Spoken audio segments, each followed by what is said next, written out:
I'm Chris Draper with UtahOutdoors.com. Today we're in the ghost town of Grafton, Utah. Might look awful familiar to many people, probably because it's one of the most photographed ghost towns in Utah. This place... In 1859, the town of Grafton, Utah was settled on the Virgin River, just south of present-day Rockville. With the Zion Canyon red sandstone cliffs as its backdrop, Grafton is one of the most picturesque of all Utah ghost towns. But like all early towns, it still had its share of hard times. In 1861, record-setting floods destroyed much of the town and the surrounding farmlands. The flooding was so bad that entire houses were carried 5 miles downstream past the town of Virgin. The residents of Grafton had no choice but to start over. They moved 2 miles upstream where they rebuilt their homes and planted their crops. The town thrived and grew rapidly until 1866.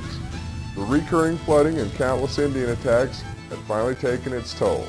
Most of the residents moved upstream to Rockville. On your way into Grafton, you will pass the old Grafton Cemetery. Headstones well over 100 years old still stand today.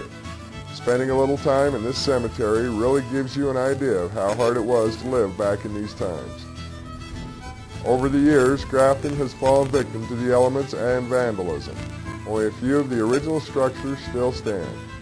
Currently, Grafton is being restored and stabilized as part of the Grafton Heritage Partnership Program. For more information on ghost towns and historic sites in Utah, log on to our website.